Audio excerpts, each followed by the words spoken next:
ইংরেজি লোকজন আসলো যে স্যার আপনার নাম্বারটা দেন, আমরা যোগাযোগ করবো। এরপরে যখন আমি তাদেরকে একটু কফি খেতে চাইলাম, পরামর্শ দিতে চাইলাম, আর হোয়াটসঅ্যাপে রিপ্লাই দেয় না, ব্যাক করে না, সিন করে রেখে দেয়। মানে আমি এনসিপির একজন সদস্য না, আমি ন্যাশনাল কারিকুলাম কোঅর্ডিনেশন কমিটির একজন মেম্বার। মিনিস্ট্রি আমাকে এখানে কানেক্ট করছে, আজম ভাই বুঝছেন, আমার রিপ্লাই দেয় না। 3 জন প্রফেসর আমার হোয়াটসঅ্যাপে আজকে একজনকে সালাম দিয়েছি যে এখানে আসছে, অন্তত সালামের জবাব দেয় কিনা না। তার মানে হচ্ছে মূলভূতটা হচ্ছে এনসিটিভির ভেতরে যারা ডেভেলপ করবে।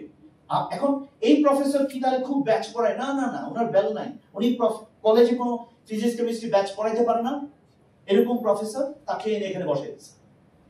এবং সেই প্রফেসর এখানে কিভাবে কারাপশন করা যায়, কিভাবে অন্য গাইডকে কানেক্ট করে দেওয়া যায়, রেফারেন্স করা যায়, মেবি।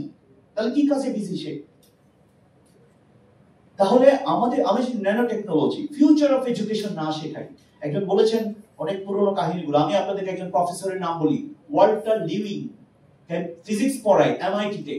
আপনি দেখেন তারা কিভাবে 14-15 দিন প্র্যাকটিস করে একটা লেকচার দেওয়ার জন্য। আমরা আমাদের শিক্ষকদেরকে গড়ে তুলছি না, আমরা আমাদের ভালো ইংরেজি শেখাচ্ছি না, অথচ আমরা ইংরেজির প্রয়োজনীয়তা বুঝি। এবং লাস্ট, আমি বেশি কথা বলবো না, কথা অনেক অনেক বলবো পরে।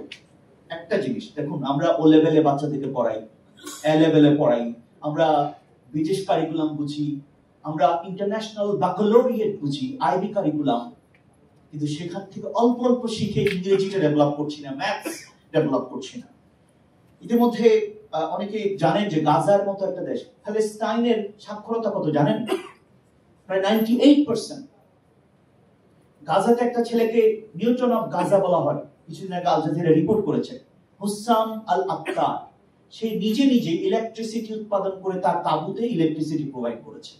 এবং আশ্চর্য হবেন, গাজাতে পর্যন্ত, প্যালেস্টাইনে পর্যন্ত তারা এডুকেশনকে শেয়ার করে। আপনার কত পার্সেন্ট সাক্ষরতা? So it's a big challenge. We must come forward to develop the education. আপনি যদি আমাকে বলেন পুলিশ ভালো না, আমি বলবো এডুকেশন ভালো না। আপনি যদি বলেন আমলারা ভালো না, আমি বলবো এডুকেশন ভালো না। আপনি বলেন আমাদের মানুষ ভালো না, আমি বলবো এডুকেশন ভালো না। Education is the core of everything.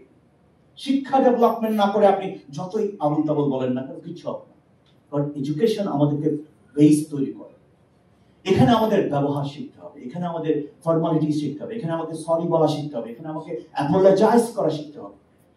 এই যে Tarbiya, the total education is important.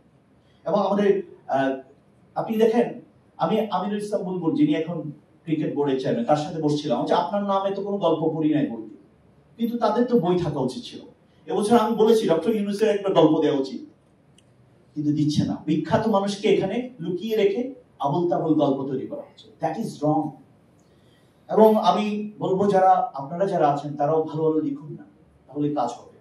Finally, education is learning how to think and how to solve.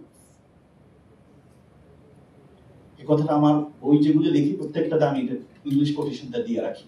Education is not only just learning something like a parrot. আমাদের শিক্ষা ব্যবস্থায় সব মুখস্থ চলছে। আপনি যদি এই সিস্টেমকে ডেভেলপ করতে চান, যেখানে ভূত আছে সেখানে কি কাজ চালাতে হবে। সো আমি সেই ব্যাপারে আপনাদেরকে মনোযোগ আকর্ষণ করব।